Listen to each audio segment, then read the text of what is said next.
За тусаарх хэмжээ маань одоо мэргэжлийн боловсруулалтын ихтэй сургуулийн төгсөгчдийн хувьд болон одоо багш нар захирлууд удирдлагуудын хүрээнд одоо анхаарахаар нэлээд том асуудлуудыг ярьлаа гэж харж байна. Нэгдүгээрт бол одоо сүүлийн үед ажиллагчдаас тавьж байгаа зөвлөмөр чадвар болон техник мэргэжлийн одоо хатуу ур чадваруудын талаарх одоо эзэмшүүл зохих одоо ур чадваруудыг нэлээд хөндөж шин дээр гарсан гэж харж байна. Тэгэхээр энэ бүх мэдээллээс одоо мэргэжлийн боловсролын сурвалж болон бусад дэд сургуулийн багш нар одоо хөтөлбөр арга хэмжээнд тодорхой хэмжээгээр тусгаж сурвалж төгсөгч одоо мэргэжил эзэмшиж байгаа хэрэгтэй бол одоо тодорхой хэмжээний ур чадвартай болоод төгсгөд нэгийг хувь оруулна гэж одоо харж байна.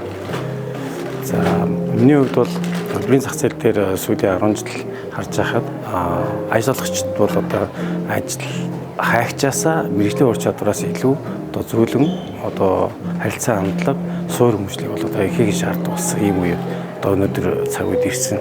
Одоо яг энэ одоо симпозиум дээр бол харагдаж байна гэж бодож байна. Ганц миний илтгэл дээрч бус бусад хүмүүс илтгэл дээр мөн ялгаа байхгүй энэ ур чадваруудыг бол тодорхой хэмжээгээр дурдж тодорхой хэмжээний шаардлагатай гэдгийг бол харуулсан гэж бодож байна.